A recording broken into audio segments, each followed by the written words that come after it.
Hello students. Before we start with the lesson, I'll ask you one question. What is the main occupation of most of the people in India? Yes, you are right. It's agriculture. And when you talk about agriculture, for a farmer, soil is very important. So today we are going to study about four types of soil from the lesson Soils in India. Now before we start with this topic, we'll go through the syllabus for this particular topic. So in this lesson we are going to study about alluvial soil, black soil, red soil, laterite soil, their distribution, composition and characteristics such as color, texture, minerals and crops associated with each soil. These are the soils that we are going to study. You can see on the screen. The next point is soil erosion. We are going to study about the causes of soil erosion, prevention and conservation. Now what is soil? As you know that soil is a thin layer of the earth, right? Upper surface what we talk about. Now look at the definition. Soil essentially is the loose material which forms the thin surface layer of the earth, the topmost layer. Importance of soil. Soil is the medium in which plants grow. Plants provide food for all land creatures. Soil is very important natural resource of India because successful farming largely depends on the soil. Yes, if the soil is not good, we don't get good yield at the end of the year. If the soil is good, we get good yield, right? And farmer will have some profit. So soil is very important for farmer. Soil formation. Now what are the factors which play a very important role in soil formation? We'll go through them one by one. First one is the parent material. When you talk about parent material, what kind of parent material is there, the same kind of soil is going to be formed. For example, if it's black igneous rock, you'll see black color soil being formed over there. If it's metamorphic rock, you'll see red color soil formed over there. The next point is relief. Now what is relief? Relief is nothing but the landform, how it behaves in a particular area. If it's too steep, you'll see water will flow down the slope at a high speed, carrying all the sediments and depositing into the low-lying area. Even it can break the rock on its way. Right? So here the soil formation rate increases if the slope is more. If the slope is less or it's a flat land, the soil formation rate is less. So this is how even landform can play a very important role. Climate. When you talk about, for example, temperature difference during the day and night. During the day you see the temperature is high, by night temperature drops. This leads to expansion contraction of the rock and the rock breaks, and then for the agents of wind and water it becomes easier to carry those sediments and deposit into some other area, leading to soil formation. Even when you talk about the rain, raindrops, when they are big in size, or the hailstone, they can hit the earth surface and loosen the soil, leading to soil formation. Natural vegetation. When you talk about, if the land is not covered by any kind of vegetation, it becomes easy for wind and water to carry the sediments from that particular area and deposit into some other area, leading to soil formation. Composition of soil. Now, what is composition of soil? It is nothing but what soil contains, right? It contains inorganic and organic components. Inorganic components, when you talk about, it contains silica. What is silica? Silica is nothing but which is present in the form of small crystalline grains and is the main constituent of sand. This is how silica looks like. You can see on the screen. Clay. Clay is a mixture of silicates and many other minerals such as iron, calcium, sodium, potassium, and aluminum. And we are all familiar with clay, right? This is how clay looks like. Organic components, when you talk about, these determine the fertility of the soil. The ultimate form of organic matter is humus. You know what is humus? Humus is nothing but when a plant, leaf, or other parts of the plant, in that case, when they fall onto the ground, they start decomposing, right, by microbial activity, and this is nothing but humus, which adds to the fertility of the soil, right? This is how humus looks like. Soil erosion. Now, what is soil erosion?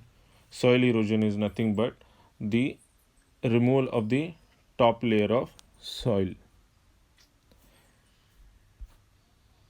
Now, what are the factors for soil erosion? First is water, wind,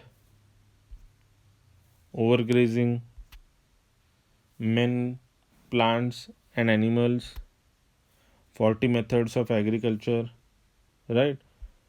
So we'll be going through these factors one by one. First is running water, or say water. Splash erosion. Now, what is splash erosion? Soil is pulverized by the impact of heavy raindrops and hailstones. Means when big raindrops hit the earth, they loosen the sediments, or they loosen the soil which is there in a particular area, leading and carrying it to the next low lying area. This is what splash erosion is all about. You can see over here in the picture, this is how it happens. It makes the soil loose and takes it to the low lying area. Sheet erosion. Top layer of the soil is removed. Only a thin film, you can say, is removed. This is how it happens. You can see on the screen. Only a thin layer of the earth is removed. Gully erosion, also called as rill erosion. Gullies cut up agricultural land, and the entire area may turn up into a bad land topography. When rill erosion is not controlled, or at the beginning stage, entire part of the land is removed from that particular area, and this is how it turns into a bad land topography where we cannot grow crops. Wind erosion. Yes, wind can lift the valuable topsoil from one area and deposit into another area, right? Then comes overgrazing. Yes, due to overgrazing, wind erosion occurs as the soil devoid of vegetation is directly exposed to wind. When you talk about overgrazing, what happens exactly over here is when domestic animals are left onto the ground for grazing, they start grazing the grass, and when the grass gets over, they uproot the grass, and thereby there is no vegetation left on the ground and the soil becomes loose.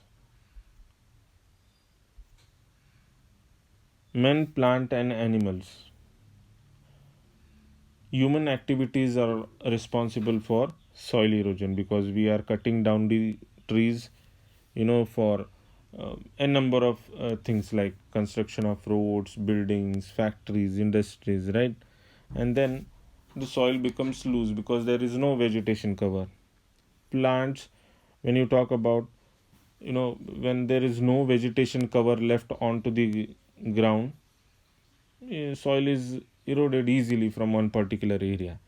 Even roots to some extent, break the rock, right, leading to, you know soil formation. It may be a slow process, but somewhere they are also responsible. Animals overgrazing, what we had seen just now. So all these things are responsible for soil erosion. Faulty methods of agriculture. Faulty methods of agriculture, when you talk about shifting agriculture, as in north, it was practiced in northeast India. It is also called as zooming. What happens here is farmers select a land, they clear the vegetation which is there, you can see in the screen, and then they grow crops in that area, right? Whatever vegetation was there earlier, like, or you'll find number of trees over there, all those trees are removed, okay, and then they start growing crops over there, you can see in the screen. They grow crops for 2 to 3 years, and once the yield goes down, they leave that area and go into some other area. The same process continues. This is also called as splash and burn method, which was practiced one, and even this is a factor which is responsible for soil erosion, because once you remove the vegetation, the soil is exposed for the agents like wind and water to be carried from that particular area and deposit into some other area. Lack of crop rotation. Now, what is crop rotation? Crop rotation is nothing but we need to grow different types of crops in a year. That is, if you grow rice, after harvesting of rice, we need to go for some other crops like leguminous plants, or say pulses, for example, say groundnut, or even peas in that case, right? So what happens is the fertility is maintained. Otherwise, once you start growing one type of crop, it utilizes all the nutrients of one particular type, and the soil becomes, or the fertility of the soil goes down. Then comes wrong plowing. Wrong plowing is nothing but, we need to plow in such a way that the speed of water is checked. For example, if this or we need to plow, in a or follow the contour lines, right?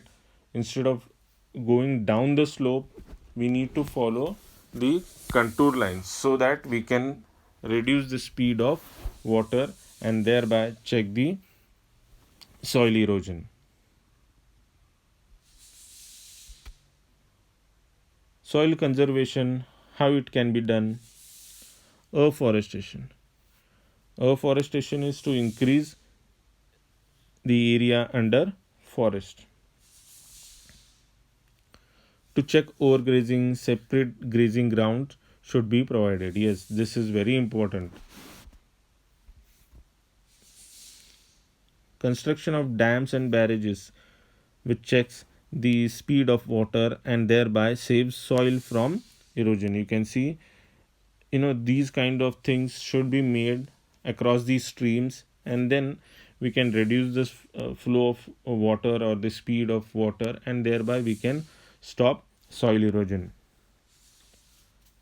Improved technique of agriculture, contour plowing terraced farming, crop rotation, and planting of cover crops. You know what is this?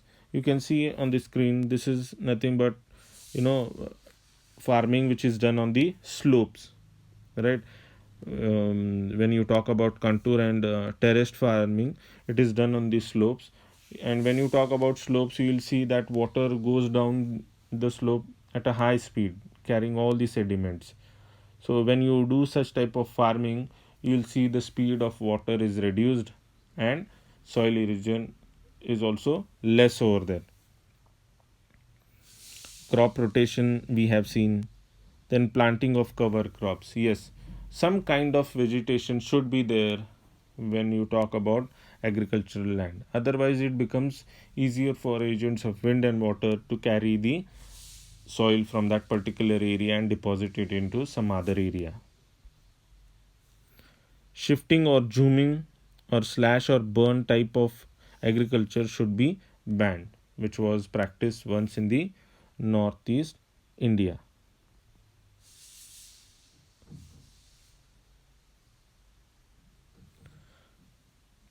Beds of trees and shrubs should be planted. You know what these do? When you have some, you know, a kind of barrier which can check the speed of wind, it doesn't allow the soil to be carried from that area and deposit into some other area, right? So we can grow trees and then block the soil erosion or stop the soil erosion. Alluvial soil, this is how it looks like. Area covered, it covers about 45.6% of the total land area of the country. Yes, origin, it is formed by the silt brought down by the river.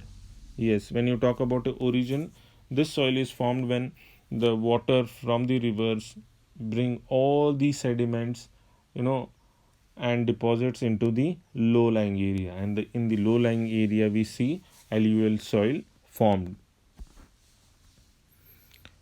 Alluvial soil can be divided into young khadar soil and old bhangar soil. Young khadar and old bhangar soil, when you talk about, young khadar soil is a newer alluvium and old bhangar soil is a older alluvium. Khadar soil is fine in texture, that is, when you talk about the grain size and all, it is very fine, whereas bhangar soil is coarse in texture, that is, the grain size is bit bigger over here. Khadar soil is pale brown in color. Bhangar soil is darker in color. Found in low areas of valley bottom which are flooded every year.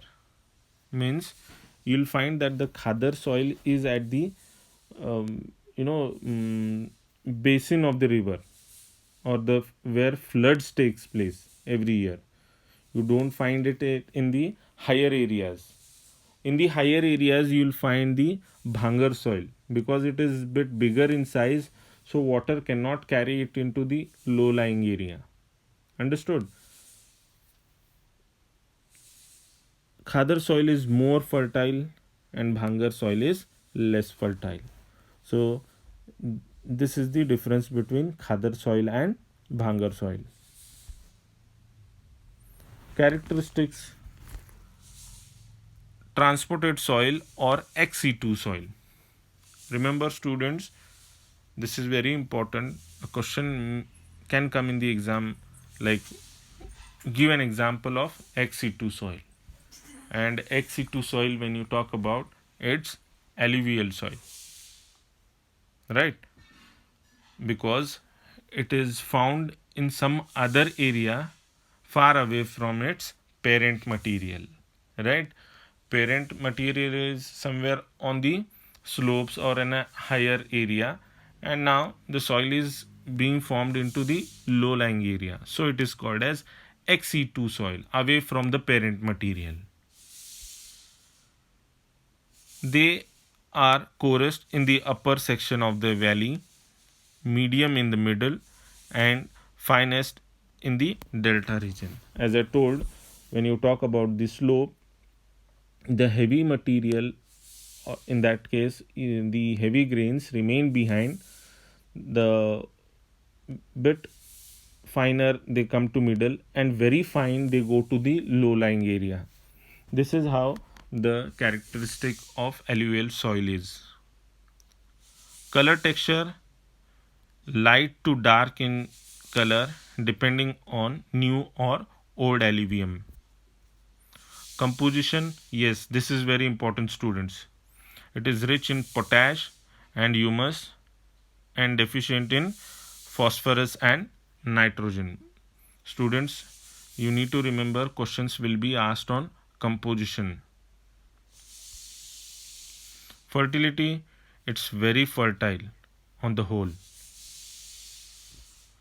Crops associated, yes, crops like wheat, sugarcane, rice, cotton, oil seeds, and jutes can be grown. Areas and states where this soil is found, that is alluvial soil, it is found in Satluj, Ganga, and Brahmaputra plains. States of Punjab, Haryana, Uttar Pradesh, Bihar, West Bengal, and Assam. Students, you can see on the screen this part of our country, or the areas which are colored in somewhat pale brown color, is nothing but the alluvial soil. Students, you need to remember that this is also asked when it comes to map marking. So you need to remember the places.